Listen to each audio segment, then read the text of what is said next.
எல்லாருக்கும் என் இதயபூர்வமான பொங்கல் நல்வாழ்த்துக்கள். ஜெயா டிவி ரசிகர்களுக்கு என்னுடைய இதயபூர்வமான வணக்கம். வாழ்க்கை வாழ்வதற்கே என்ற தலைப்பிலே உங்களிடம் பேசுவதற்காக நான் உங்கள் முன் நிற்கின்றேன். வாழ்க்கை என்று சொன்னவுடன் நம் சிந்தனையை சுழல வைப்பது பெண் என்ற ஒரு உருவம்தான். நீரின்றி அமையாது இவ்வுலகு என்பதைப் போல் பெண்ணின்றி அமையாது வாழ்க்கை.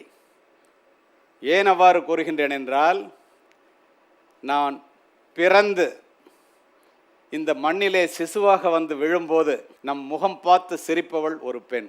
நாம் இறந்து சடலமாக இந்த மண்ணிலே கிடத்தப்பட்டிருக்கும் போது நம் முகம் பார்த்து அழுபவளும் பெண்ணே. பெண்ணின் பெருமையே இந்த மண்ணின் பெருமை என்று உங்கள் முன் நான் உரையாற்றுவதற்காக நிற்கின்றேன். மங்கையராய் பிறப்பதற்கே நல்ல மாதவம் புரிந்திடல் வேண்டுமம்மா. கவிமணி தேசிக விநாயகம் பிள்ளை. பெண்ணில் பெருந்தக்க யாவுள என்று அறத்துப்பாலிலே கேள்வியை எழுப்பிய வள்ளுவன், பெண்ணே பெருமையுடைத்து என்று பொருட்பாலிலே பதில் சொல்லி, பெண்ணில் பெருந்தக்கது இல், பெண்ணை விட பெருமையானது இந்த உலகத்தில் இல்லையடா சொன்னவன் வள்ளுவன். ஏட்டையும் பெண்கள் தொடுவது தீதென்றெண்ணினோர் மாய்ந்து விட்டார். வீட்டிற்குள்ளே பெண்ணை பூட்டி வைக்கும் விந்தை மனிதர் தலை கவிழ்ந்தார். எட்டும் அறிவினில் ஆணுக்கு இங்கே பெண் இளைப்பிள்ளைகான். ஆணும் பெண்ணும் நிகரெனக் கொண்டால் அறிவில் ஓங்கி வையம் தழைக்கும். மாதர் தம்மை இழிவு செய்யும் மடமையை கொளுத்துவோம். அறிவு கொண்ட மனித உயிர்களை அடக்கி ஆள நினைப்பவர் பித்தராம். பட்டங்கள் ஆள்வதும் சட்டங்கள் செய்வதும் பாரினில் பெண்கள் செய்ய வந்தோம் சொன்னவன் பாரதி. சங்க இலக்கியங்களிலே நீதி நூல் இந்த பெண்களை பற்றி என்ன சொல்லியிருக்கிறது என்று கேட்டால் நீங்கள் வியந்து போவீர்கள். அத்தி மலரும் அருங்காக்கை வெண்ணிறமும் கத்து புனல் மீன்பதமும் கண்டாலும் பித்தரே காணார் தெரியல் கடவுளரும் காண்பரோ மானார் விழியார் மனம்.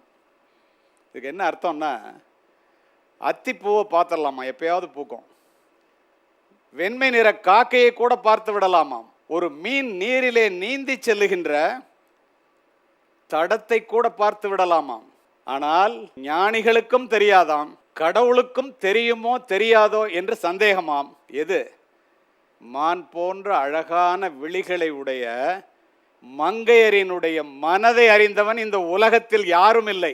இந்த பெண்ணுக்கு என்னடா தெரியும் அப்படின்னு நம்ம நினைக்கிறோம். ஆனால் பெண்களுடைய மனதை அறிந்தவன் உலகத்தில் யாருமே இல்லை என்று சொல்லி சென்று விட்டார்கள்.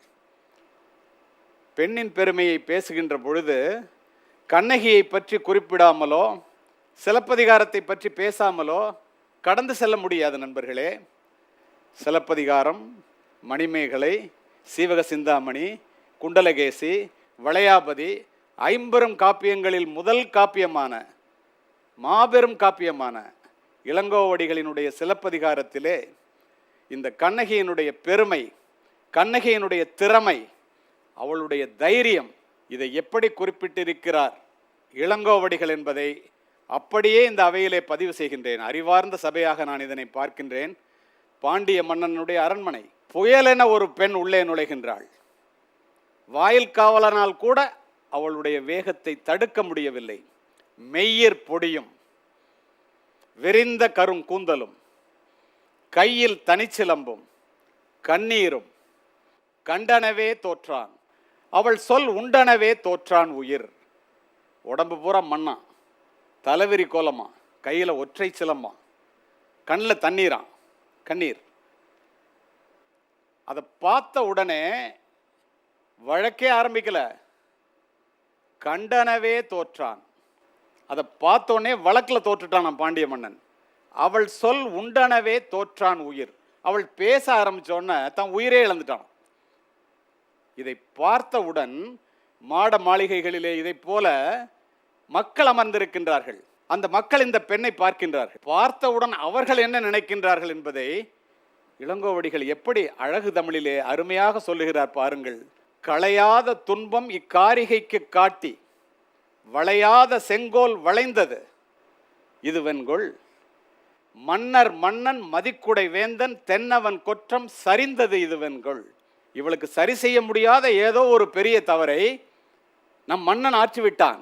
மன்னர் மன்னன் மதிக்குடை வேந்தன், மன்னர்களுக்கெல்லாம் மன்னனான பாண்டிய மன்னனுடைய தோல்வி ஆரம்பித்து விட்டது என்று மக்கள் மாடத்திலே இருந்து நினைக்கின்றார்களாம். மன்னன் இந்த காட்சியை பார்க்கின்றான். நீர்வார் கண்ணை என் முன் வந்தோ யாரடியோ நீ மடக்கொடியோய்.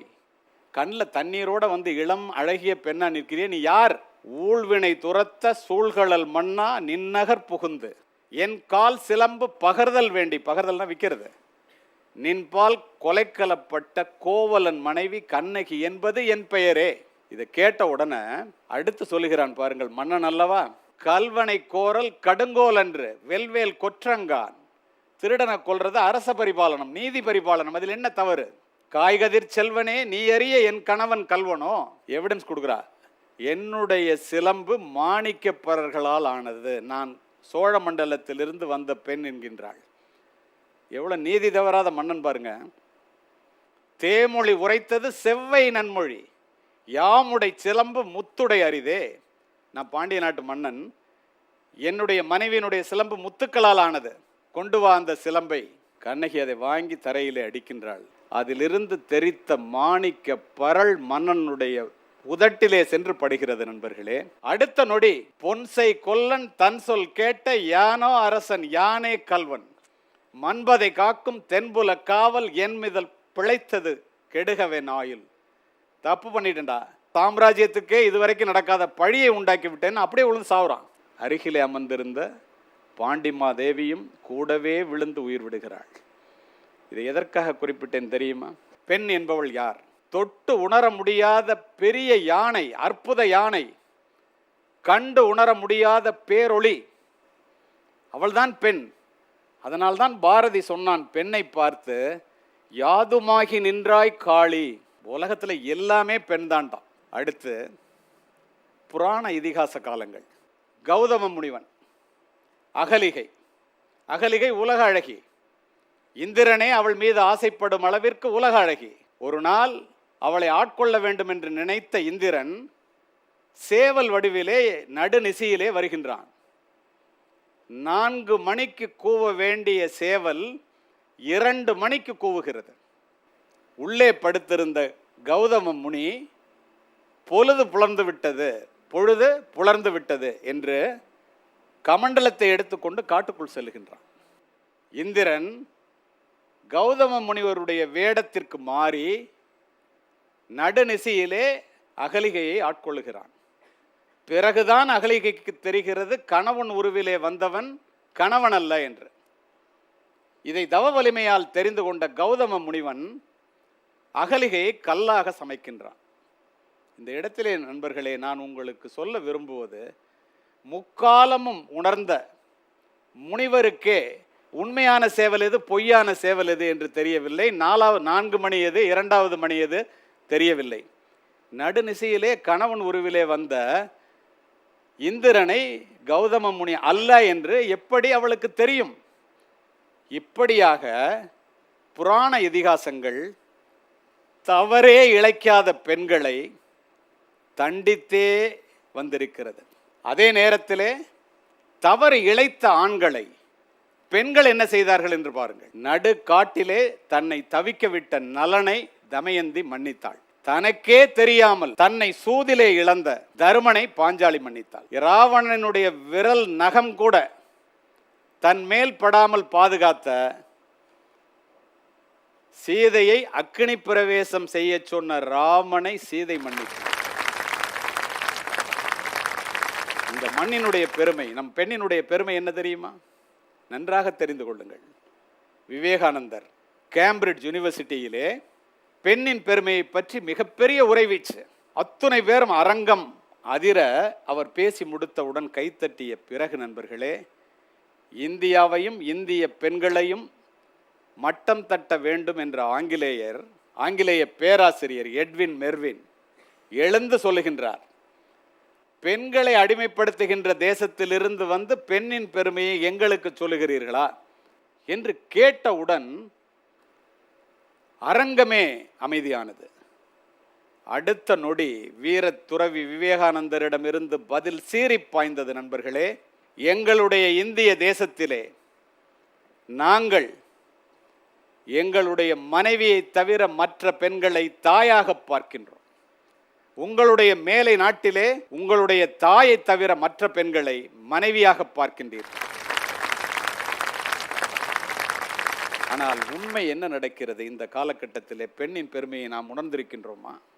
நண்பர்களே, ஒரு முன்னாள் காவல்துறை அதிகாரியாக நடந்த சம்பவத்தை குறிப்பிடுகின்றேன். கோயம்புத்தூரை சேர்ந்த ஒரு பெண், சென்னையை சேர்ந்த ஒரு வாலிபன் உங்களைப் போல நல்லதொரு கல்லூரியிலே படித்துவிட்டு லட்சக்கணக்காக சம்பளம் வாங்கி கொண்டு சென்னையிலே ஐடி துறையிலே பணிபுரிகிறான். வீட்டிலே அந்த பெண்ணுக்கு மாப்பிள்ளை பார்க்கின்றார்கள். அங்கேயே ஒரு பையன் பணிபுரிகிறான். இவன் அவள் மீது நட்பாகிறது, காதலாகிறது. பெற்றோர்கள் சொல்லுகிறார்கள், இப்போது நீ உன்னுடைய கணவனை தேர்ந்தெடுக்கின்ற வயது வரவில்லை, உனக்கு ஏற்ற கணவனை நாங்கள் தேர்வு செய்கின்றோம் என்று. இல்லை, இறந்தாலும் வாழ்ந்தாலும் வீழ்ந்தாலும் அவனோடு தான். வேறு வழியின்றி திருமணம் முடித்து வைக்கின்றார்கள். 9 மாதம் ஒரு பிரச்சனையும் இல்லை. 6 மாதம் கழித்து மனைவி கருவுற்றிருக்கிறாள். கணவன் அலுவலகத்திலிருந்து வருகிறான். மகிழ்ச்சியான செய்தி என்று தான் கருவுற்ற செய்தியை சொல்லுகிறான். உடனே கருவை அழித்துவிடு. பதறிப்போன இவள், ஏனடா முதல் கருவை அழிக்க சொல்லுகிறாய் என்று கேட்கின்றாள். அது அப்படித்தான் என்று சொல்லிவிட்டு போய்விடுகிறான். பிறகுதான் இவளுக்கு தெரிகிறது, அவன் கல்லூரியிலே படித்த காலத்திலிருந்து ஒரு பெண்ணிடம் நட்பாக இருந்து அது காதலாக அரும்பி இருக்கிறது. இருவருக்கும் தொடர்பு, குழந்தை இருப்பது. அதனால்தான் இந்த குழந்தையை வேண்டாம் என்று சொல்லுகிறான் என்று தெரிந்தவுடன் வீட்டிலே பிரச்சனை, சண்டை. அடித்து கோயம்புத்தூருக்கு அனுப்பி விடுகின்றான். 10 மாதம் கழித்து குழந்தை பிறக்கிறது. போய் பார்க்கவில்லை. பையனுடைய பெற்றோர்கள், பெண்ணினுடைய பெற்றோர்கள் 4 பேரும் சேர்ந்து பிள்ளையினுடைய தந்தை யார் என்று தெரியவில்லை என்று கேட்கின்றார்களடா, தயவு செய்து வா, வந்து குழந்தையை பார். 4 நாள் கழிச்சு வர்றாங்கிறான். 4 நாள் கழிச்சு போகிறான். மருமகன் மனம் திருந்தி வந்து விட்டான் என்று மகிழ்ச்சி கடலிலே ஆளுகின்றார்கள். பெண்ணினுடைய பெற்றோர் இரவு தங்குகின்றான். தானாடா விட்டாலும் தசையாடும் அல்லவா? இரவு 1:30 மணிக்கு திடீரென்று முழித்து பார்க்கின்றாள். பக்கத்திலே குழந்தையை காணவில்லை. இவன் மட்டும் விழித்து கொண்டு உட்கார்ந்திருக்கின்றான். குழந்தை எங்கே என்று கேட்கின்றாள். நான் சொல்ல சொல்ல கேட்காம நீ பெற்றுக்கிட்டல, கிணத்துல போய் பார், தூங்குதுங்கிறான். தான் பெற்ற குழந்தையை தானே கிணற்றில் போட்டு கொண்டு விட்டான். சேம் ரிப்ளிகா என்று சொல்லுவார்களே, நேரம் கருதி, நேரத்தினுடைய அருமை கருதி கடைசியை சொல்லுகின்றேன். இதே போன்று தமிழகத்தைச் சேர்ந்த ஒரு இளைஞன், ஒரு பெண் பெங்களூரிலே வேலை பார்க்கின்றார்கள். இவன் கிணற்றிலே போட்டு கொன்றான். அவள் சுவற்றிலே அடித்துக் கொள்ளுகின்றான். அவன் தன்னுடைய குழந்தையை சுவற்றிலே அடித்துக் கொள்ளுகின்றான். எதற்காக இந்த படிப்பு? எதற்காக உங்களுக்கு இந்த பணம்? பெண்ணின் பெருமை தெரியாதா? கல்வியின் பயன் அறிவு, அறிவின் பயன் பண்பாடு, பண்பாட்டின் பயன் ஒழுக்கம். ஒழுக்கத்தை தராத கல்வியும் விளைச்சலை தராத வயலும் வீணானது. பெண்களை மதிக்க தெரியாத படிப்பு எதற்கு? 2 குழந்தைகளும் இறந்து போய்விட்டார்கள். 2மே பெண் குழந்தைகள். 2 பெண்களும் கணவன் இருந்தும் கைமை நிலை. கொலை செய்த 2 ஆண்களும் ஜெயிலுக்குள். உங்களை பெற்று வளர்த்து ஆளாக்கிய பெற்றோர்கள் காவல் நிலையங்களையும் நீதிமன்றங்களையும் கனவில் கூட பார்க்காதவர்கள், நினைத்து கூட பார்க்காதவர்கள். தொடர்ந்து காவல் நிலைய கதவுகளையும் நீதிமன்ற படிக்கட்டுகளிலும் ஏறி ஏறி இறங்கிக் கொண்டிருக்கின்றார்கள். சங்க இலக்கியங்களிலும் ஒரு பெண்ணை தொட்டதனால் ராவணன் அழிந்தான் என்பதையும் நாம் படித்திருந்தால் சற்று யோசிப்போமா இல்லையா? இந்த இப்பிறவியில் இன்னொரு மாதை சிந்தையாலும் தொடேன் என்று சொன்ன ராமன் சீதையை அக்னி பிரவேசம் செய்ய சொன்னான். அந்த நெருப்பு கூட அந்த சீதையை தொடவில்லை, தீண்டவில்லை. இப்படிப்பட்ட பெண்ணின் பெருமைக்கு சொந்தக்காரர்கள் நாம். ஏன் தெரியுமா? நம்முடைய காவியங்கள், புராண இதிகாசங்கள் இதைத்தான் நமக்கு கற்றுக் கொடுத்திருக்கின்றன. இதை புரிந்து கொள்ள வேண்டியது நீங்கள் தான். சங்க இலக்கிய காலத்தில் பெண்ணின் பெருமை எப்படி இருந்தது? கருவறை முதல் கல்லறை வரை பெண்கள் எப்படியெல்லாம் கொடுமைப்படுத்தப்பட்டிருக்கிறார்கள் என்பதை இளைய சமுதாயமே தயவு செய்து புரிந்து கொள்ளுங்கள். இந்த பொங்கல் நல்நாளிலே உங்களுக்கு ஏதோ சிரிக்க வைத்து விட்டு போவதற்காக நான் வரவில்லை. உங்கள் சிந்தனையை தூண்டி அதன் மூலம் இந்த நாட்டிலே ஒரு நல்ல விளைவு ஏற்பட வேண்டும் என்பதற்காக மேடைகள் தோறும் பேசிக்கொண்டிருப்போம். அந்த காலத்திலே நண்பர்களே, இந்த பெண்கள் என்ன பாடுபட்டு இங்கே வந்திருக்கிறார்கள் பாருங்கள். அதை புரிந்து கொள்ள வேண்டியது நீங்களும் தான். தஞ்சை மாநகரத்திலே கோகிலா என்ற ஒரு பிராமண பெண், அவளுடைய கணவன் 1700வது ஆண்டுகளிலே 1770களிலே கூட மகாராஷ்டிர மன்னர்களால் தஞ்சை அரண்மனை ஆளப்பட்டு வந்தது. அங்கே ஒரு அதிகாரி இவன் திடீரென்று இறந்து போகின்றான். இவள் சதியிலே இறங்குவதற்கு தயாராக நிற்கின்றாள். இளம் பெண், 20 வயது கூட முடியாதவள். இந்த சதி கொடுமைகள் ஒரு பக்கம் இருந்தாலும் இந்த சதியிலே இந்த பெண்களை விழ வைப்பதற்கு இந்த ஆண் இனம் சொன்ன வஞ்சகமான சூழ்ச்சி இருக்கிறதே, நினைத்தால் இதயம் கணக்கும்.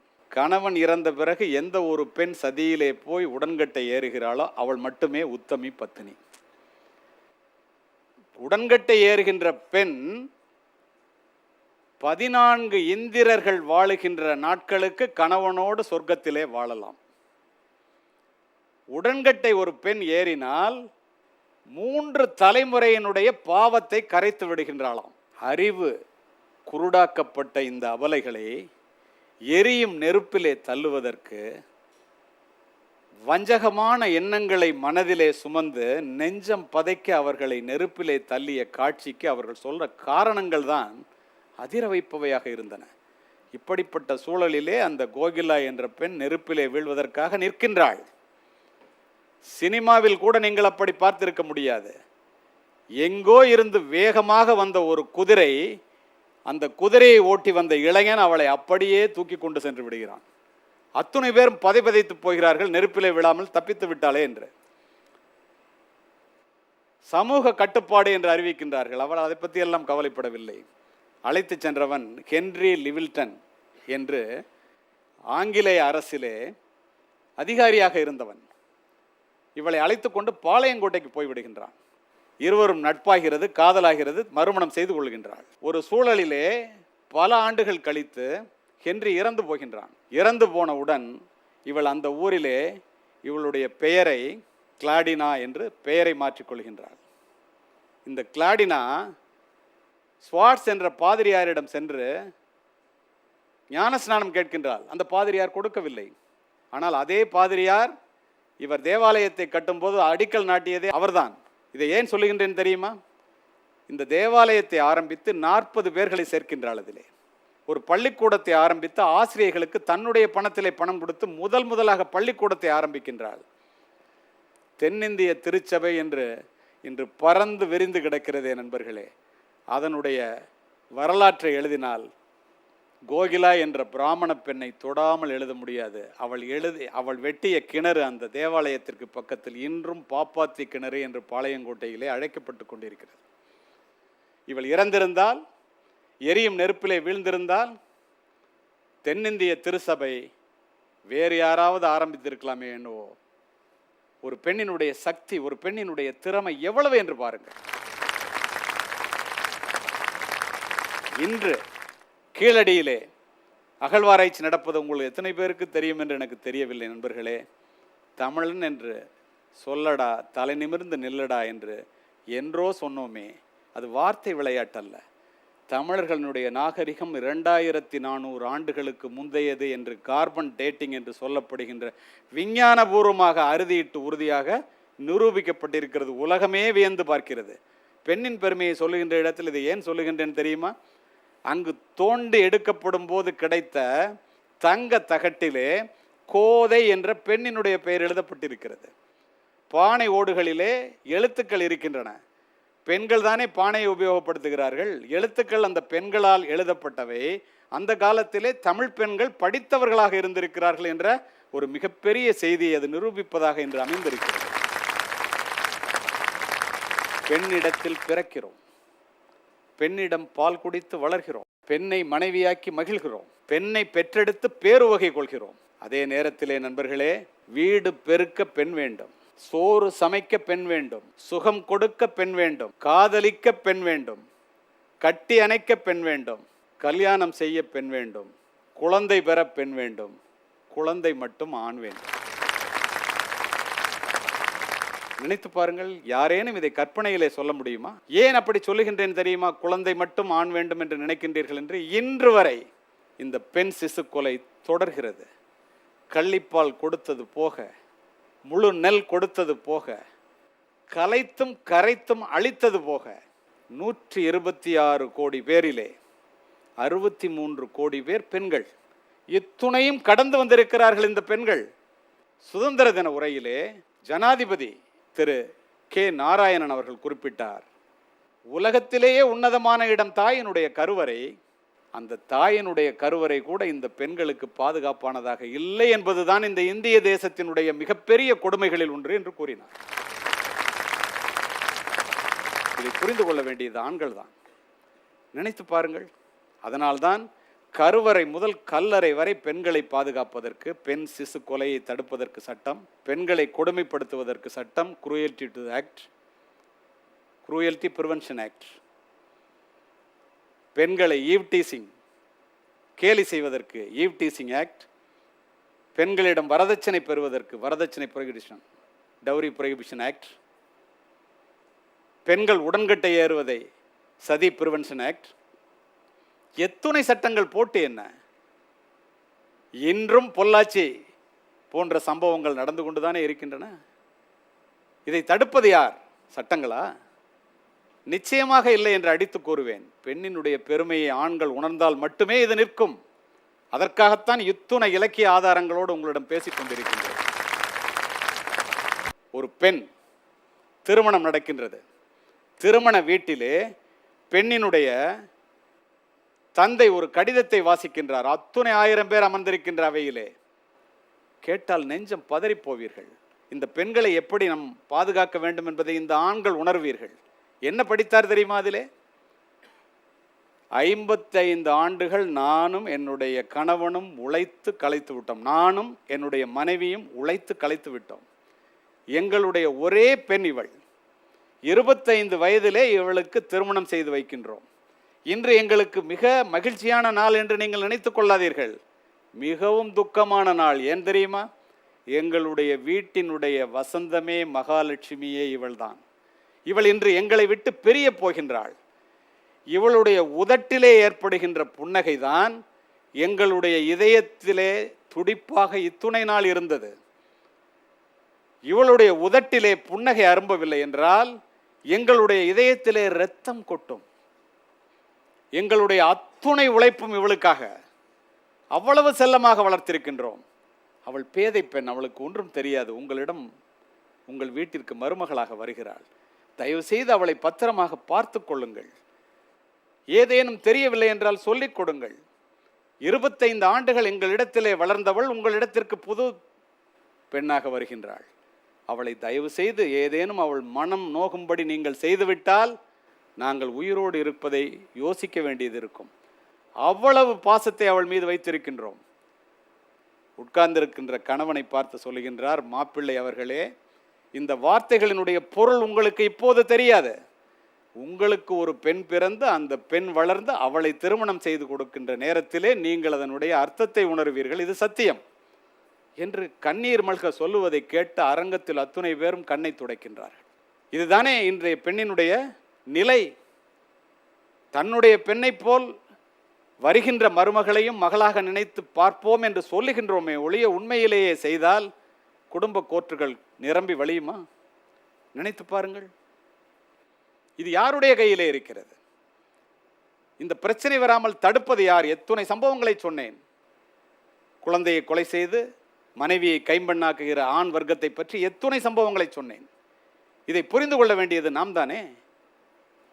நண்பர்களே, இது ஒரு பெண்ணை பற்றி.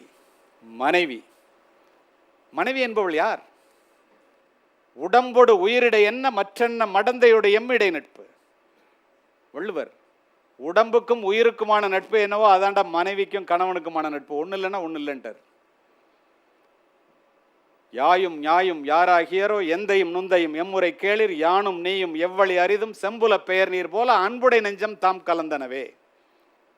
என்ன அர்த்தம் தெரியுமா? உங்கள் அப்பாவும் எங்கள் அப்பாவும் பார்த்துக்கிட்டதே இல்லை. உங்கள் அம்மாவும் எங்கள் அம்மாவும் சொந்தக்காரங்கல்ல. நீனும் நானும் பேசிக்கிட்டதே இல்லை. ஒரே ராத்திரியில் நீ கணவன் நீ மனைவின்னு சொல்லி கல்யாணத்தை பண்ணி 1000 காலத்து பயிர்னு வச்சுட்டானே, நீ என்னை காப்பாற்றுவியா அப்படின்னு தலைவி தலைவன்கிட்ட கேட்குற மாதிரி ஒரு பாடலை கணவன் மனைவிக்கு உதாரணமாக சொல்லுகின்றேன். அவன் சொல்கிறான், கவலைப்படாத, எப்படி ஒரு ஆண் இருக்க வேண்டும் என்று சங்க இலக்கியம் சொல்லுகிறது. செம்மண் நிலத்தில் மழை பெஞ்சா மண்ணும் தண்ணியும் ஒன்றா சேர்ந்து போகும் இல்லையா? அதுலேருந்து ஒன்றை பிரிக்க முடியுமா? நாம் ஒன்றரை கலந்து விட்டோம். செம்மண் நிலத்தில் பெஞ்ச மழை நீர் மாதிரி நிச்சயமாக பிரிய மாட்டோம் என்று சத்தியம் செய்து கொடுக்கின்றான். கடைசி வரை காப்பாற்றுகிறான். கணவன் மனைவி உறவு என்பது, ஒரு மனைவி ஒரு கணவனை எப்படி பார்த்து கொள்கிறாள் என்பதை பாருங்கள், வியந்து போவீர்கள். உண்ணும் அழகை பார்த்திருப்பாயே, உறங்க வைத்தே விழித்திருப்பாயே, கண்ணை இமை போல் காத்திருப்பாயே, காதல் கொடியே கண்மலர்வாயோ. ஈன்ற தாயை நான் கண்டதில்லை, எனது தெய்வம் வேறொன்றும் இல்லை, உயிரை கொடுத்தும் உன்னை நான் காப்பேன், உதய நிலவே கண்மலர்வாய். உயிரை கொடுத்தாது ஒரு கணவன் மனைவியை காக்கணும்னு எவ்வளோ அழகாக சொல்லியிருக்கார் பாரு. அதோடு மட்டுமா, உங்களுடைய சிறப்பு நாளை எப்படி இருக்கும் தெரியுமா? இளைஞர்களுக்கு அல்லது திருமணம் செய்தவர்களுக்கு உங்களுடைய சிறப்புக்கு காரணம் என்ன தெரியுமா? உன்னை கரம் பிடித்தேன் வாழ்க்கை ஒளிமயமானதடி, பொன்னை மணந்ததினால் சபையில் புகழும் கூடுதடி, கால சுமை தாங்கி போல மார்பில் இணைத்தாங்கி வீழும் கண்ணீர் துடைத்தாய், அதில் என் விம்மல் தணிந்ததடி, பேருக்கு பிள்ளை உண்டு வெறும் பேச்சுக்கு சொந்தம் உண்டு, ஆலம் விழுதுகள் போல் உறவுகள் 1000 இருந்தன, வேறென நீ இருந்தாய் அதில் வீழ்ந்து விடாமல் நான் இருந்தேன், வேறாக நீ இருப்பதனால் தான் வீழ்ந்து விடாமல் ஆண்கள் இருக்கின்றார்கள் என்பதை இந்த ஆண் சமுதாயம் நிச்சயமாக இந்த தருணத்திலே உணர்ந்தே தீர வேண்டும். அடுத்து தாயாக, முதலில் மகளாக, அடுத்து மனைவியாக, அடுத்தது தாயாக 10 மாதம் நம்மை சுமந்து புரண்டு படுத்தால் கூட உனக்கு வலிக்குமே என்று உனக்கு வேண்டியதை மட்டும் உண்டு, தனக்கு வேண்டியதை வெறுத்து பலவீனத்திலும் பலவீனமாக உன்னை பெற்றெடுத்த தாய், இந்த உலகத்திலேயே உன்னதமான ஜீவன் ஒன்று உண்டென்றால் அது அந்த தாயை தவிர வேறு யாருமே இந்த உலகத்தில் இல்லை. சொல்லுபவர் நபிகள் நாயகம். உணர்வுகள் மூலமாகத்தான் பெண்ணின் பெருமையை நாம் உணர முடியும். நண்பர்களே, எந்த சுதந்திரமும் கட்டுப்பாடு அற்றதல்ல. அது ஆண்களாக இருக்கட்டும் பெண்களாக இருக்கட்டும். No freedom is absolute. எல்லா சுதந்திரமும் பொறுப்புணர்வுடன் சேர்ந்தே வருகிறது. பெண்களினுடைய மார்பகம் என்பது ஒரு குழந்தைக்கு பாலூட்டுகின்ற உயிரூட்டுகின்ற ஒரு உறுப்பு என்று இந்த ஆண்கள் நினைத்து விட்டால் அது ஒரு கவர்ச்சி பொருளாகாது. அதையே இந்த பெண்கள் நினைத்து விட்டால் அது ஒரு காட்சி பொருள் ஆகாது என்பதும் உண்மைதானே? நினைத்து பாருங்கள். எங்கே தவறுகிறோம்? ஏன் தவறுகிறோம்? இந்த கற்பழிப்பு சம்பவங்கள் நாளுக்கு நாள் அதிகமாவதற்கு காரணம் என்ன? சுய ஒழுக்கம் இன்மைதானே? பெண்களினுடைய அருமையை, எப்படிப்பட்ட கொடுமைகளை கடந்து வந்திருக்கிறார்கள் என்பதை தெரிந்தால் 4 பேர் 5 பேர் கற்பழித்து அந்த பெண்ணை நெருப்பிலே வைத்து எரிப்பார்களா? கற்பு என்பது என்ன, பென்சிலால் போடப்பட்ட கோடா? அதை அழித்து விடுவதற்கு எவனாலும் கற்பழிக்க முடியாது. கற்பை அழிக்க எவனாலும் முடியாது. இதை புரிந்து கொள்ள வேண்டியது நீங்கள் தான். ஏதோ உலகத்திலே உங்களுடைய விருப்பம் இல்லாமல் எங்கேனும் கற்பழிப்பு நடந்தால் உடனே தற்கொலை செய்து கொள்ள வேண்டிய அவசியம் இல்லை. தற்கொலை செய்து கொள்ள வேண்டியது பெண்களை கற்பழிப்புக்கு ஆளாக்கி அந்த மனித மிருகங்களை அன்றி நீங்கள் அல்ல. உலக மயமாக்கலுக்கு பிறகு பெண்கள் புயலென வெளியே புறப்பட்டு விட்டார்கள். இராணுவத்திலே அதிகாரிகளாக, காவல்துறையிலே அதிகாரிகளாக, விஞ்ஞானிகளாக, அறிவு ஜீவிகளாக. உங்களுக்கு தெரியுமா, உலகத்தில் உள்ள மிகப்பெரிய நிறுவனங்களில் உள்ள 10 சிஇஓக்களில் 7 சிஇஓக்கள் பெண்கள். 1000 ஆண்டுகளாக அடிமை தலையிலே கட்டுண்டு கிடந்த இந்த பெண்கள் அடிமை தலையை உடைத்தெறிந்து கல்வி என்ற ஆயுதத்தின் மூலம் வெளியே புறப்பட்டு விட்டார்கள். இதை புரிந்து கொள்ள வேண்டியது நீங்கள் தான். எங்கள் ஊரில் சொல்லுவாங்க, ஒரு குளத்தில் ஒரு குறவன்னு. அது மாதிரி நமக்கு ஒப்பாரும் மிக்காரும் இல்லை, போட்டியே இல்லை என்று நினைத்த ஆண் சமுதாயம் பெண்கள் விழித்தெழுந்து வெளியிலே வந்தவுடன் அதை ஏற்றுக்கொள்ளுகின்ற மனப்பக்குவம் வராமல் தடுமாறுவதாகவே நான் உணர்கிறேன். அது காலத்தின் கட்டாயம். நீங்கள் அதை உணர்ந்தே ஆக வேண்டும். இதில் இருவேறு கருத்துக்கு இடமே இல்லை. ஒரு பெண் என்பவள் யார்? நீங்கள் நினைத்து இயற்கை கூட பெண்களுக்கு சதி செய்கிறது என்று நான் அடித்து சொல்லுவேன். சாதாரணமாக ஆணினுடைய உடலிலே பருவ வயதை அடையும் போது சிற்சில மாற்றங்களை மட்டுமே உண்டாக்குகின்ற இந்த இயற்கை ஒரு பெண்ணினுடைய உடலிலே அவள் வளரும் போது மிகப்பெரிய மாற்றங்களை உண்டாக்குகிறது. உடலினுடைய வளர்ச்சியை எதிர்கொள்ளுகின்ற அளவிற்கு மனதினுடைய வளர்ச்சி இல்லாமல், மெச்சூரிட்டி இல்லாமல் அந்த பெண் 10 பருவத்திலே பரிதவிக்கிறாள் என்பது எத்துணை ஆண்களுக்கு தெரியும்.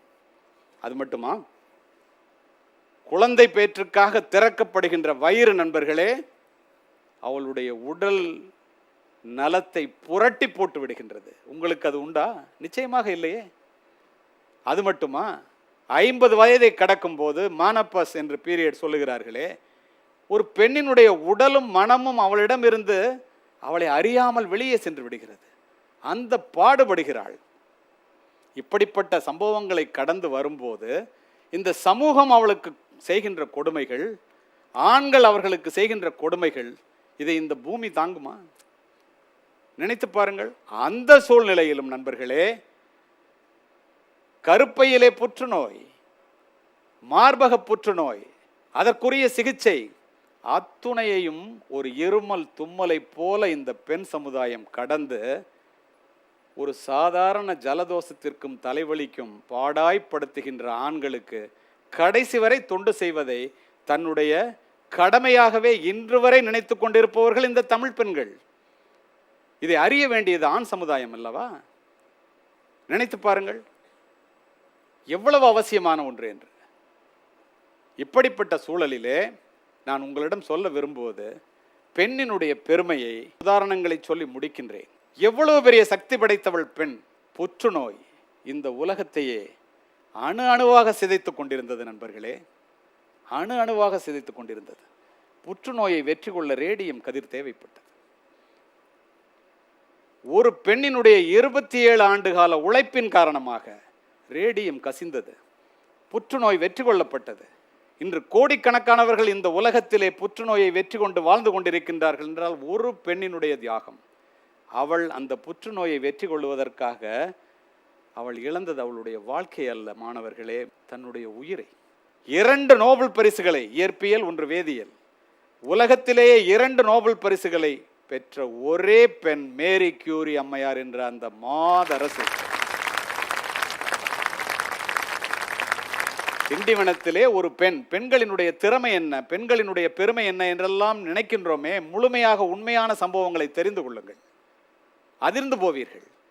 திண்டிவனத்திலே MA ஆங்கிலம் படிக்கின்ற ஒரு பெண் மிஷனரி மருத்துவர்களாக பணிபுரிகின்ற அமெரிக்க அப்பா அம்மாவை பார்ப்பதற்காக அமெரிக்காவிலிருந்து வருகின்றாள். ஒரு நாள் வீட்டிலே அந்தி மயங்கும் வேளையிலே மழை கொட்டுகின்ற போது ஒருவர் ஓடி வந்து, இது மருத்துவருடைய வீடா, என்னுடைய மனைவி பிரசவ வேதனையிலே துடிக்கின்றாள், தயவு செய்து வாருங்கள் என்று கூப்பிட, பெட்டியை எடுத்துக்கொண்டு அந்த காலத்திலே வீட்டிலே போய் மருத்துவம் பார்க்கின்ற பழக்கம் இருந்த காரணத்தினால் அமெரிக்காவிலே மருத்துவம் படித்த அந்த மருத்துவர் புறப்படுகிறார். அந்த பெண் அப்படி துடித்து கொண்டிருக்கின்றாள் என்று ஓடி வந்து சொன்ன அந்த ஆண் இவரை பார்த்தவுடன் பெண் மருத்துவர் இல்லையா என்று கேட்கின்றார். இல்லை, எங்களுடைய சமுதாயம் பிரசவத்தை ஆண் பார்ப்பதை ஒத்துக்கொள்ளாது, ஆண் மருத்துவர் பார்ப்பதை ஒத்துக்கொள்ளாது. எப்படிப்பட்ட சமுதாயம்! எவ்வளவு போராடி இந்த பெண்கள் வெளியே வந்திருக்கிறார்கள் பாருங்கள். இப்படி சொன்னவுடன் அவர் அதிர்ந்து போய் அப்படியே நின்று விடுகிறார். இந்த பெண் இதை பார்த்து ஆச்சரியப்படுகிறார். வெளிநாட்டிலிருந்து வந்தவள் அல்லவா, அவளுக்கு தெரியாது இல்லையா இங்கு உள்ள நடைமுறைகள். காலையிலே பிரசவத்திற்கு சரியான மருத்துவர் இல்லாத காரணத்தினால் அந்த குழந்தையும் பெண்ணும் இறந்து அவர் வீட்டிற்கு முன்னால், டாக்டர் வீட்டிற்கு முன்னால் ஊர்வலம் போவதை பார்க்கின்றார். கதறி கதறி அழுகின்றாள். ஒரே மாதத்திலே இது போன்று 3 சம்பவங்கள்.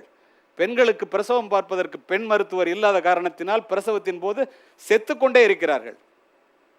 ஆங்கில படிப்பை அப்படியே நிறுத்திவிட்டு நண்பர்களே பென்சில்வேனியா நகரத்திற்கு செல்லுகின்றாள். அமெரிக்காவிலே அங்கு போய் மருத்துவத்திலே சேருகின்றாள், மருத்துவம் படிக்கின்றாள்.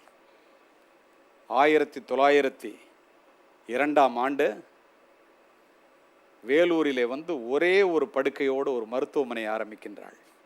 பெண்களுக்கென்றே செவிலியர்கள் படிப்பதற்காக ஒரு பள்ளியை ஆரம்பிக்கின்றார்.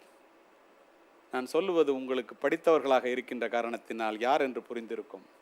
இன்று 2000 படுக்கைகளோடு 4000 மருத்துவர்களோடு மிகப்பெரிய, உலகில் மிகப்பெரிய மருத்துவமனையாகவும் மருத்துவ சிறந்த தரம் வாய்ந்த மருத்துவக் கல்லூரியாகவும் செயல்பட்டு கொண்டிருக்கின்ற CMC மருத்துவக் கல்லூரி ஆரம்பித்த ஐடாஸ் கடரை பற்றித்தான் நான் இத்துணை நேரம் உங்களிடம் சொல்லிக் கொண்டிருக்கிறேன். அமெரிக்காவையே அதிர வைத்த ஒரு பெண்ணினுடைய திறமையை சொல்லுகின்றேன் கேளுங்கள். தாமஸ் ஆல்வா எடிசன் இதோ எரிகிறதே, பிரபஞ்சத்தினுடைய பிரம்மாண்ட தேவையான மின்சார பல்பை கண்டுபிடித்த தாமஸ் ஆல்வா எடிசன் மின்சார பல்பை அவன்தான் கண்டுபிடித்தான் என்பது அத்துணை பேருக்கும் தெரியும். ஆனால் அதற்கு யார் காரணம் என்று எத்தனை பேருக்கு தெரியும்? சொல்லுகிறேன் கேளுங்கள். 4ஆம் வகுப்பு படித்துக் கொண்டிருக்கும் போது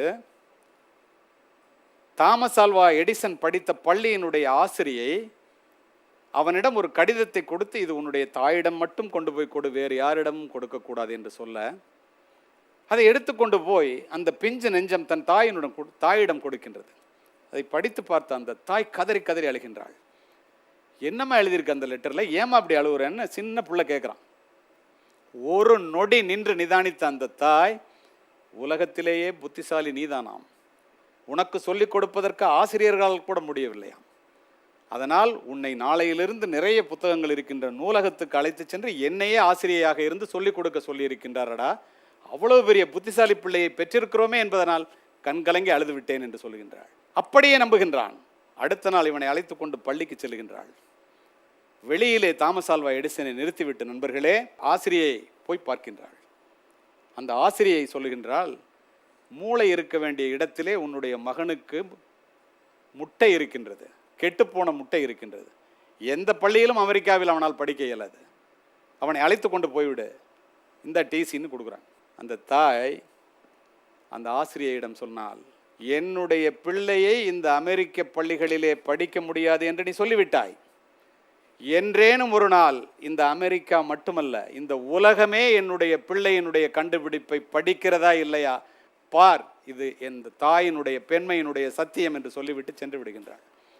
நண்பர்களே, முதலாக மிலோனா பார்க் என்ற அமெரிக்காவிலே தாமஸ் ஆல்வா எடிசன் தங்கி இருந்த இடத்திலிருந்து அற்புதங்கள் வெளிப்பட்டு கொண்டே இருக்கின்றன. எல்லோரும் அந்த இடத்தை ஆச்சரியமாக பார்க்கும்போது, இன்டர்நேஷனல் எக்ஸ்போ என்று ஒன்று, உலகத்தில் உள்ள கண்டுபிடிப்பாளர்கள் தன்னுடைய கண்டுபிடிப்புகளை கொண்டு வந்து அந்த எக்ஸிபிஷன் சொல்கிறோம்ல, பார்வைக்காக வைத்து மற்ற நாட்டவர் வந்து அதை பார்த்துவிட்டு தங்கள் நாட்டிற்கு காப்புரிமை பெறுவதற்காக அந்த எக்ஸிபிஷன் நடக்குது.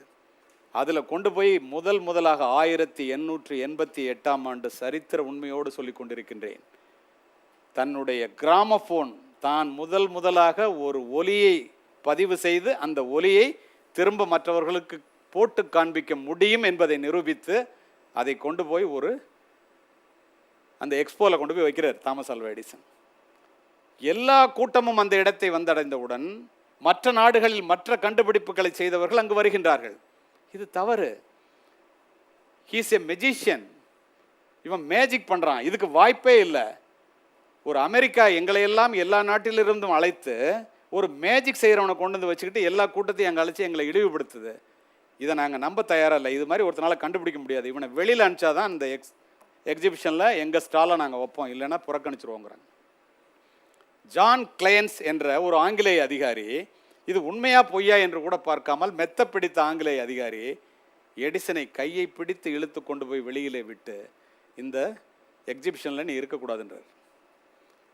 பார்லிமெண்ட் அமெரிக்கா நடந்துகிட்டு இருக்கு, பார்லிமெண்ட்டில் அமெரிக்கர் ஒருவர் இப்படி அசிங்கப்படுத்தப்படுகிறாரே, அவர் கண்டுபிடிப்பு உண்மையா பொய்யா, 3 பேர் குழுவை அமைத்து போய் அதை உண்மையா பொய்யான்னு பாருங்க, போய் உண்மையா பொய்யான்னு பார்க்குறாங்க, சத்தியமான கண்டுபிடிப்பு என்று அறிக்கை சமர்ப்பிக்கின்றார்கள்.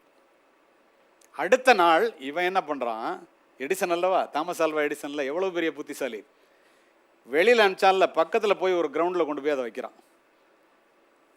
எக்ஸ்போவில் இருக்கிற அவ்வளோ கூட்டமும் அந்த பக்கத்து கிரவுண்டுக்கு வந்துச்சு. எக்ஸ்போ ஒரு ஆள் கூட இல்லை.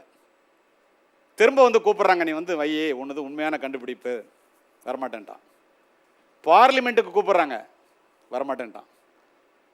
குரோவர் என்ற பெயருடைய ஜனாதிபதி இருந்த காலத்திலே சபாநாயகருக்கு சரிசமமாக ஒரு இருக்கை அமைத்து இவருக்காக பரிந்து பேசிய அத்துணை பாராளுமன்ற உறுப்பினர்களும் எடிசனை போய் கூப்பிட்டு, உங்களுக்கு இந்த அமெரிக்க பாராளுமன்றம் உங்களுடைய கண்டுபிடிப்பு உண்மையானது என்று ஒத்துக்கொண்டது, செய்த தவறுக்கு மன்னிப்பு கேட்பது, அதற்காக உங்களுக்கு ஒரு பாராட்டு விழா நடத்துகின்றோம் வாருங்கள் என்று அழைத்து செல்கின்றார். போய் அமெரிக்க பாராளுமன்றத்தில் வச்ச உடனே அத்துணை பேரும் எடிசனை பற்றி புகழ்ந்து தள்ளி கொண்டிருக்கின்றார்கள். ஆனால் எடிசன் மட்டும் அப்படியே குனிந்த தலை நிமிராமல் உட்கார்ந்திருக்கின்றார். அவர் என்றைக்கும் பழிவாங்கும் நோக்கத்திற்கு சொந்தக்காரர்கள் அல்ல, அவமானங்கள் இல்லாமல் வெகுமானங்கள் இல்லை என்பதை அறிந்த மனிதன் என்பதனால் தான் அத்துணை கண்டுபிடிப்புகளை நிகழ்த்த முடிந்தது. ஆனால் ஏன் இவ்வளோ சோகமாக இருக்கீங்க? உங்களை அப்படி பாராட்டும் போது சபாநாயகர் பக்கத்தில் திரும்பி கேட்கின்றார். எல்லோரும் கேட்டவுடன் எடிசன் எழுந்து சொல்லுகிறார், என்னை ஏன் இந்த அமெரிக்க பாராளுமன்றம் பாராட்டுகிறது என்று நான் வியந்து நிற்கின்றேன். காரணம் என்ன தெரியுமா? இந்த பாராட்டுதலுக்கு கிஞ்சித்தும் தகுதி இல்லாதவன் நான். ஏன் தெரியுமா? இதை நீங்கள் எதற்கு பாராட்டுகிறீர்கள்? என்னை இந்த அமெரிக்க பள்ளி உருவாக்கவில்லை. என்னை உருவாக்கியது என்னுடைய தாய், ஏழை தாய். அவள் இங்கிலாந்தை சேர்ந்தவள். இங்கிலாந்து பாராளுமன்றம் செய்ய வேண்டிய வேலையை நீங்கள் செய்து கொண்டிருக்கின்றீர்களே என்று சொன்னவுடன் அத்தனை பேரும் அதிர்ச்சியில் உறைந்து போகின்றார்கள். ஆனால் என்னுடைய தாய் மீது வைத்திருந்த பற்று காரணமாக நான் இதனை சொல்லுகின்றேன். செய்ய வேண்டியது இங்கிலாந்து பாராளுமன்றம். அவள் இங்கிலாந்து தேசத்தைச் சேர்ந்தவள். நான் இந்த பள்ளியிலே படிக்கவில்லை என்று சொன்னவுடன் அத்தனை பேரும் தாய்ப்பாசத்தை உணர்ந்து கண்ணீர் வடிக்கின்றனர். இப்போ மாதிரி இல்லை. அப்போல்லாம் ஒரு சம்பவம் ஒரு பாராளுமன்றத்தில் நடந்துச்சுன்னா அது இங்கிலாந்துக்கு தெரியறதுக்கு 10 நாள் ஆகும். அப்போது இருந்த கால சூழ்நிலையிலே இங்கிலாந்திலிருந்து அமெரிக்க ஜனாதிபதியை கடிதம் மூலமாக தொடர்பு கொண்டு கேட்கின்றார்கள், எங்களுடைய விமானம் உங்களுடைய நாட்டிலே இறங்குவதற்கு அனுமதி வேண்டும். குரோவர் உடனே அனுமதி அளிக்கின்றார். நண்பர்களே, ஒரு தனி விமானம் இங்கிலாந்திலிருந்து வந்து உலகத்தை ஒளிமயமாக்கிய மகனை பெற்றெடுத்த அந்த தாயையும் எடிசனையும் அமெரிக்காவிலிருந்து அழைத்து கொண்டு சென்று இங்கிலாந்து பாராளுமன்றத்திலே அந்த தாயை கௌரவித்தார்கள் என்றால் இந்த பெண்ணின் பெருமை இந்த மண்ணிலே, இந்த உலகத்திலே எவ்வளவு பெரியது என்பதை தயவு செய்து புரிந்து கொள்ளுங்கள்.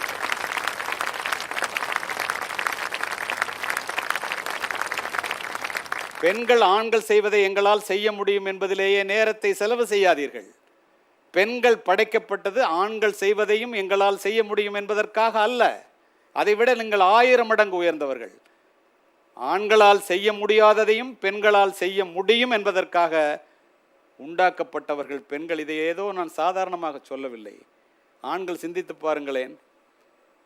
What ever you give to a woman, she will enlarge and multiplies it.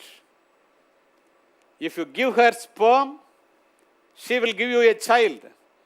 If you give her house, she will give you a home. If you give her groceries, she will give you a meal. If you give her a smile, she will give you her heart.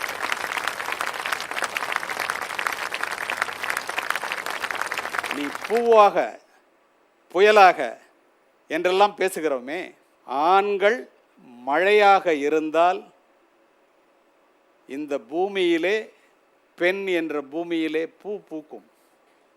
ஆண்கள் நெருப்பாக இருந்தால் இந்த பெண் என்ற எரிமலை வெடித்து எரிமலை குழம்பினை கக்கும். இவள்தான் பெண். ஆண்பால் பெண்பாலை அன்பால் மட்டுமே ஆட்கொள்ள முடியும். அதிகாரத்தாலோ ஆணவத்தாலோ ஒரு நாளும் ஆட்கொள்ள முடியாது நண்பர்களே. பெண் என்ற பெரு நெருப்பு ஆண்களால் எப்படி போற்றி பாதுகாக்கப்பட வேண்டும் என்பதை உங்களுடைய முடிவுக்கே விட்டுவிடுகின்றேன். இப்படி ஒரு நல்லதொரு பொங்கல் திருநாளிலே பெண்ணினுடைய பெருமையை பற்றி, பெண்ணினுடைய பெருமையே இந்த மண்ணினுடைய பெருமை என்று பேசுவதற்காக என்னை அழைத்த ஜெயா டிவிக்கும், இந்த இளைஞர்களுக்கும் மாணவிகளுக்கும், இதை பார்த்து கொண்டிருக்கின்ற ஜெயா டிவி ரசிகர்களுக்கும் என்னுடைய நெஞ்சார்ந்த நன்றியை சொல்லி, பெண்களை, பெண்ணின் பெருமையை என்றென்றும் போற்றி பாதுகாப்போம். நம்முடைய மகளும் பெண்ணே, நம்முடைய மனைவியும் பெண்ணே, நம்முடைய தாயும் பெண்ணே. வாய்ப்பு கொடுத்த அத்துணை நல்ல உள்ளங்களுக்கும் நன்றி. வணக்கம்.